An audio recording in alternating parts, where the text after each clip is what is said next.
It is a very ominous event that one should really be concerned about. That's Ankar Gatay, Senior Fellow at the Ayn Rand Institute.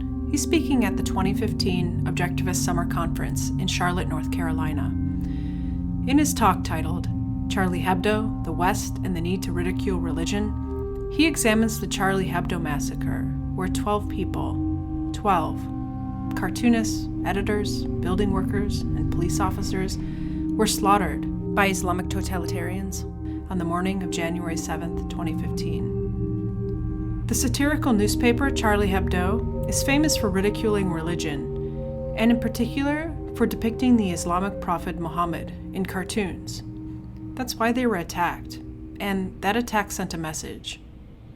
Here's more from Gatay. In sort of graphic terms, the way I think of it, unfortunately, if you've seen the movie The Untouchables with Sean Connery, Kevin Costner, Robert De Niro, it's a pretty good movie, and I like some of its moral tones.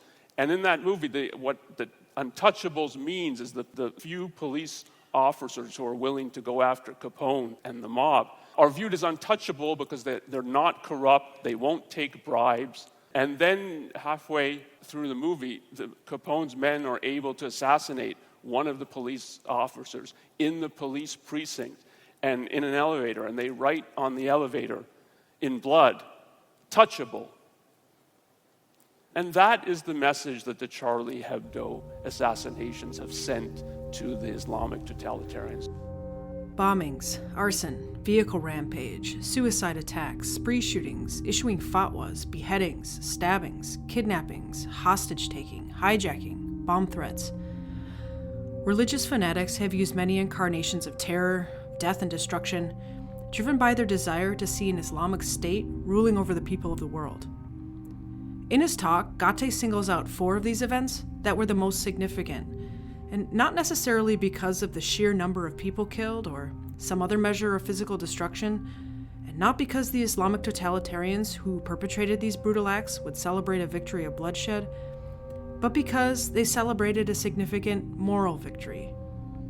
These 4 events emboldened Islamic totalitarians because our response, or lack of it, signaled to the totalitarians that the United States and the West were morally weak, and that their cause was therefore achievable.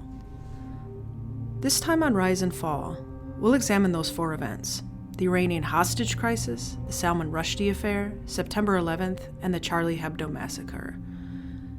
We'll look at these events through commentary from philosopher Ayn Rand, philosopher Leonard Peikoff, Ayn Rand Institute fellow and foreign policy expert Alain Journo, and of course more from Ankar Gatay. Although the particulars of the 4 situations were all different, we see those experts saying the same thing: that when it comes to standing up for what is right against the Islamic totalitarians, the West is afflicted with a serious self-esteem problem. And if we don't stand up for Western values, the values that make our lives great, and in particular, the right to free speech, we can only expect more attacks in the future. We can expect to lose our liberties and our freedoms. Okay, first, the Iranian Hostage Crisis. On November 4th, 1979, 52 American diplomats and citizens were taken hostage at the United States Embassy in Tehran. That's Iran's capital city. Those hostages were terrorized and held for 444 days by Iranian students, a group belonging to the Muslim student followers of the Imam's line. The hostages described beatings, being bound, and were threatened repeatedly with execution. The taking of the hostages was widely seen as a blow to the United States, a blow that was delivered by totalitarians. In 1980, philosopher Ayn Rand was asked the following question: what would be the proper course of action for the U.S. in the Iranian crisis, and how should we go about getting our hostages back? Here's how she answered. Never to allow a country to get to that situation. It's certainly the fault of our foreign policy, and at present, there's nothing they can do that's going to be right. It's too late. If you want my personal opinion, and that's dangerous because it's an opinion, I'm not the president and I'm not in government, but just as an observer, if they didn't march with force the first or second day afterwards. Anything they do after that is no good, and it will take us years to live it down. Gate describes what it felt like to observe the paralysis that struck the United States in the wake of the hostage-taking. He remembers what it was like to see the ongoing crisis play out. He remembers seeing footage of the hostages on the television as a child. The first, and because it's the first, the worst because it sets the precedent for everything else, was the seizure in Iran of the American embassy, the parading day after day on the news of the hostages, the belittling of America. And if you can, I was 9 or 10 at the time and watching the news, and the sense just of being depressed and that something has been lost about the West and about America, that pervaded that episode. And Ayn Rand said in a very prophetic statement that if we didn't view that as an act of war and march on Tehran in the days following, you will not live that down for decades. And unfortunately, we have not lived it down. It would be hard to. Each night, images of anti-American mobs shouting and snarling, "Death to America," as they marched back and forth in front of the embassy in Tehran were shown on television. A television news program dedicated to coverage of the crisis sprang up. A rolling count of the days that the hostages remained in humiliation, terrified for their lives, was displayed, floating beside the newscaster. That program was later to be called Nightline. The crisis, day by day, became the symbol of the molded-over impotence of the West to do anything to stand up for ourselves and bring the hostages home. While many hoped that President Jimmy Carter's timid, deferential approach would avoid inflaming and antagonizing Iran, we were accomplishing the opposite. The spectacle of Western nations bowing in submission to Iran, night after night, was an encouragement to Iran and to Islamic totalitarians worldwide. The West was afflicted with a moral paralysis, and the next event makes clear both what was at stake and what we can expect to lose if we don't stand up for it.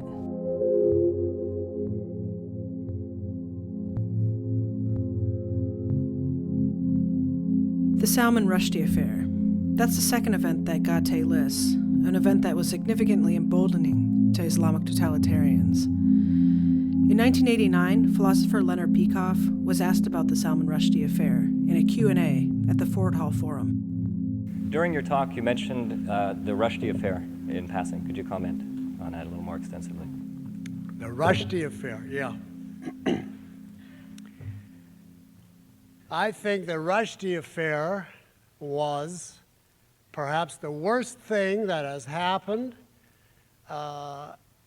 to the West, in my opinion, since the New Deal. It is the worst, most ominous event that I could ever remember.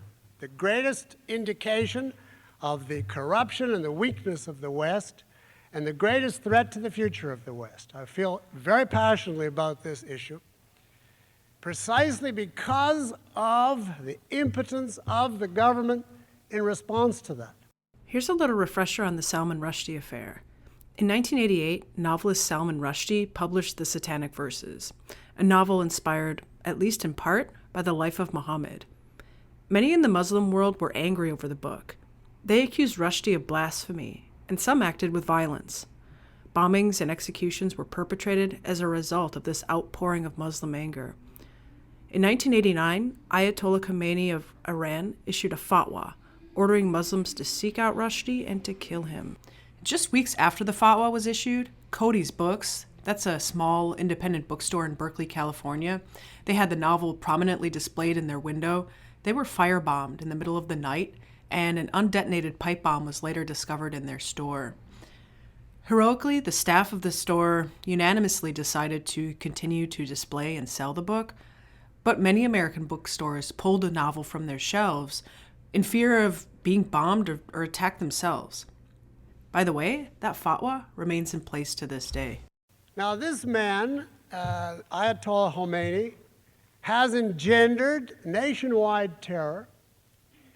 He has, if he gets away with it, and it looks like he will, established a graver blow against the First Amendment than anything than any anti-pornography law, than the worst law you can imagine, because he has laid it down and our government has accepted the proposition that it is tolerable to threaten the authors, the publishers, or the readers of certain controversial material with death, and nothing whatever will be done in response. The Rushdie Affair put into stark relief the contrast between the core Western value of freedom of speech, the idea that no one should be killed or face a serious threat of being killed for what they say or what they write, as one historian put it, against the standpoint of Islamic totalitarians, who believe that no one should be permitted to insult the Prophet Muhammad.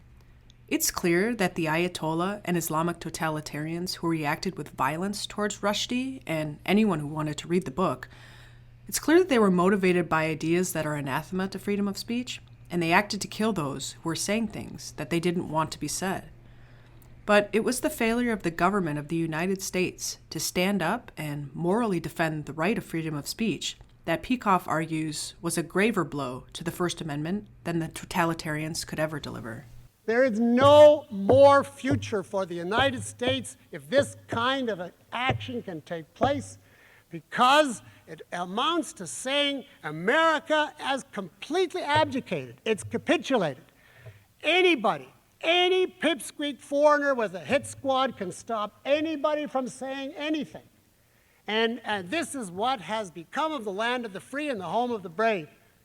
And it is a terrifying, awesome spectacle. I never thought I would live to see such a thing. It's the worst thing I have ever seen, bar none, in my adult lifetime. Peikoff argues that the government has set a terrible precedent in their lack of response to the Rushdie Affair, that they've opened the door to any group shutting down an unpopular idea with the threat of violence, and by doing so, they've encouraged more attacks. He also makes the point that it is unpopular ideas, in particular, that need to be protected by the First Amendment, and that the Rushdie Affair was one way in which it was glaringly obvious that the government would not stand up for Americans who have ideas that are unpopular.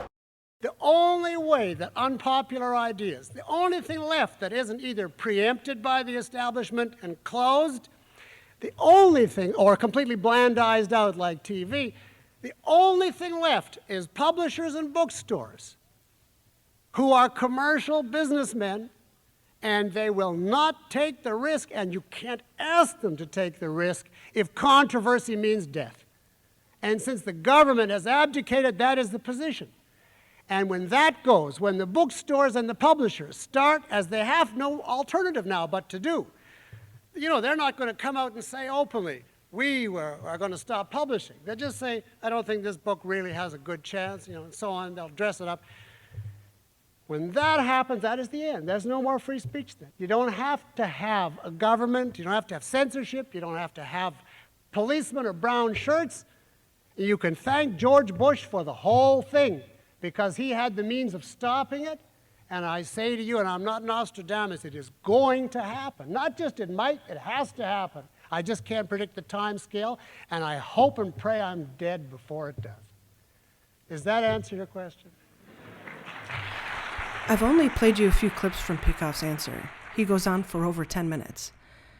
And after he's finished, he's met with an incredibly long round of applause. If you stay tuned, I'm going to play this round of applause for you in its entirety at the end of the podcast. But now, the third event, September 11th.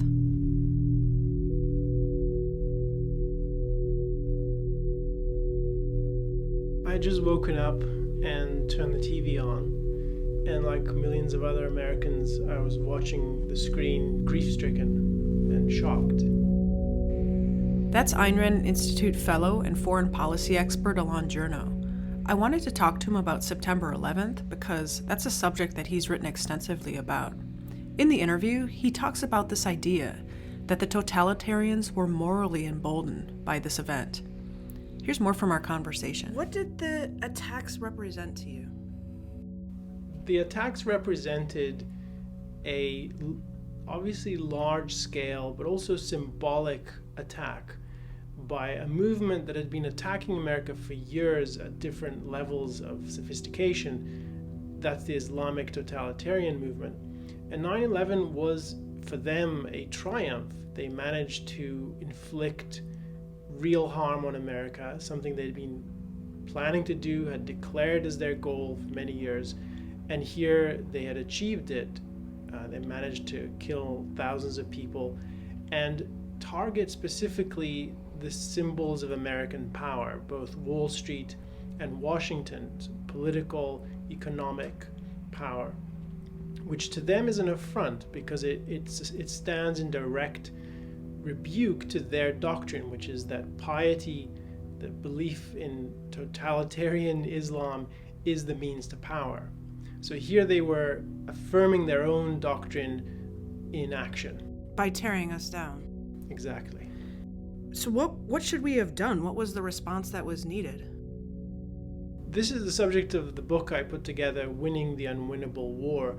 The essentials are we needed to recognize the nature of this movement, the fact that it is backed by state sponsors who have been pushing it for many years and funding it and training its what people call terrorists, and that in order to eliminate this threat, this menace, we needed to target the state sponsors, chiefly Iran and Saudi Arabia, but there were others as well.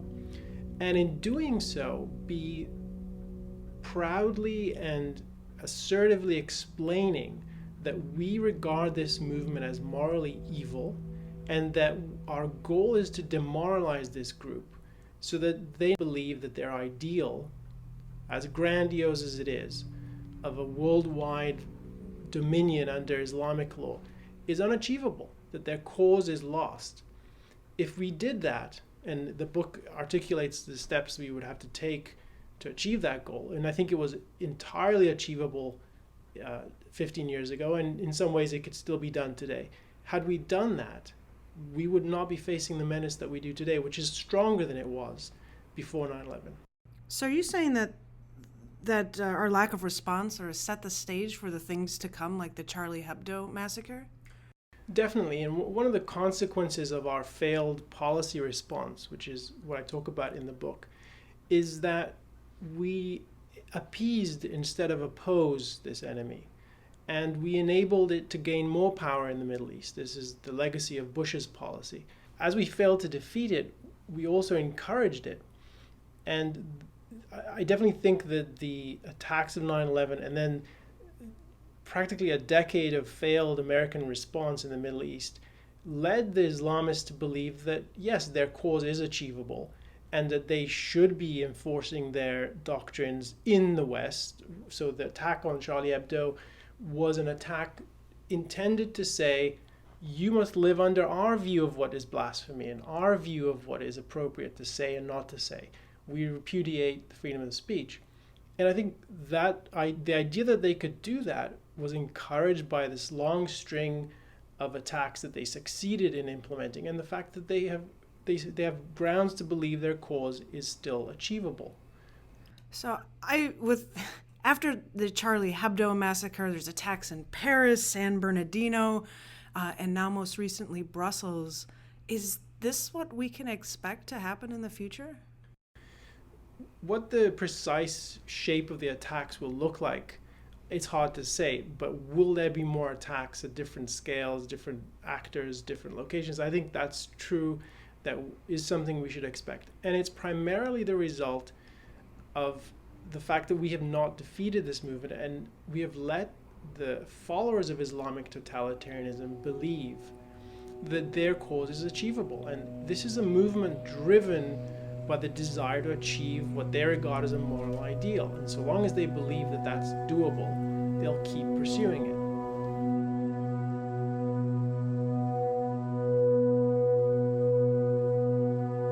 And I put the Charlie Hebdo assassinations as the fourth one into that category.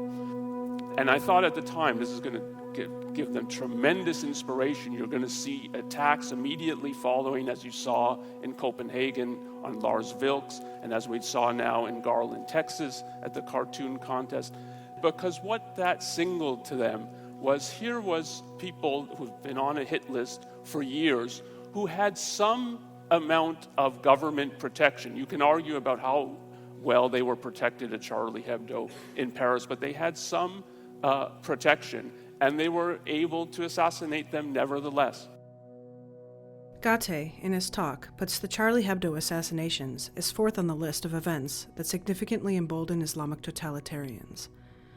The assassinations reminded him of that scene in The Untouchables, because even though the staff at Charlie Hebdo had some measure of police protection, and even though those in the Western world say that they stand up for the right to free speech, it was as if the totalitarians, like the mobsters in the movie, had written touchable in blood on the wall.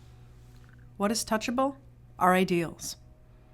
Gate says that although some people simply dismiss the cartoons as obscene, they represent something deeper and much more important: our ability to criticize religion. In a fight against religion, you need to be able to do this. You need the freedom to do it, and you need to actually do it. And that, in regard to Islam, is disappearing or has disappeared. So that is part of what is at stake and part of what is being lost, I think, today.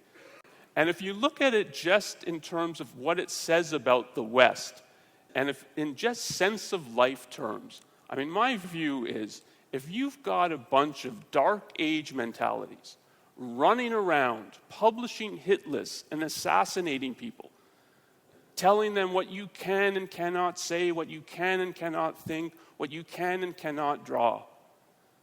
And if your immediate response is not F you, and I'm saying this, and I'm printing this, and I'm drawing this, if that's not individually and collectively, if that's not the reaction, I think something is really wrong.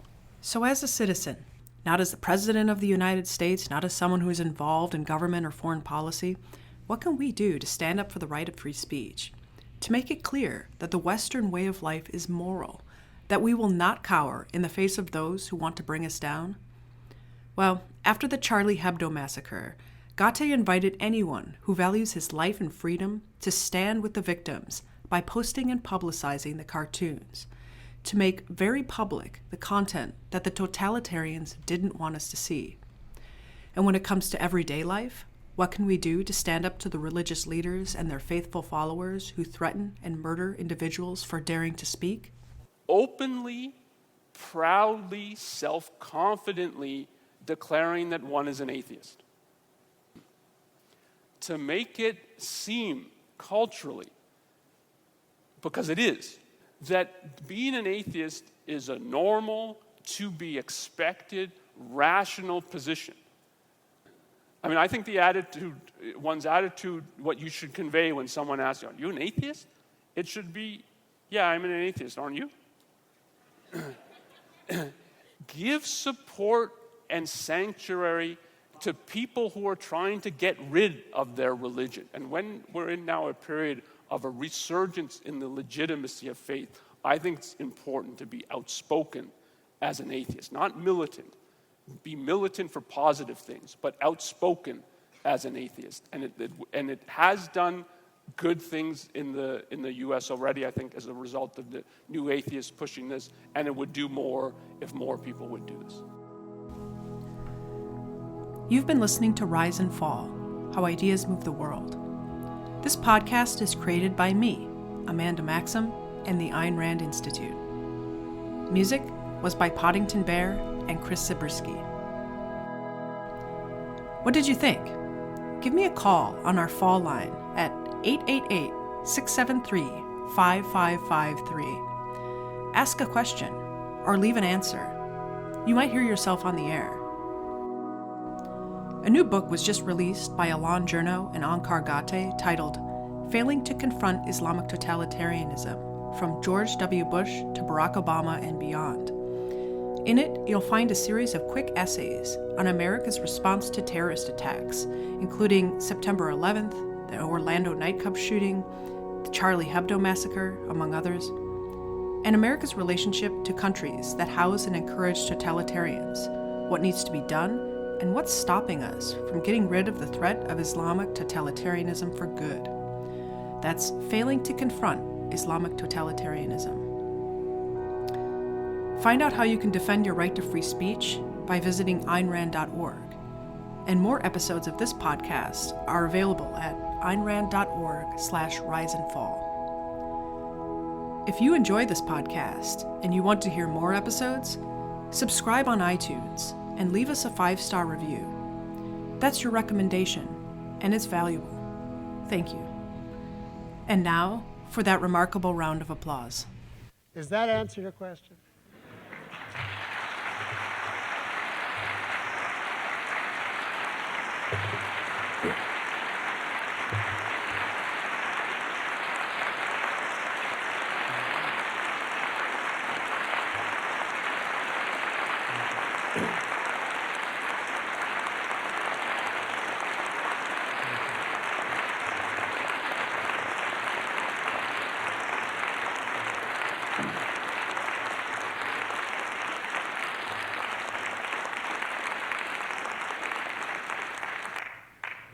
I don't think we should end on that note.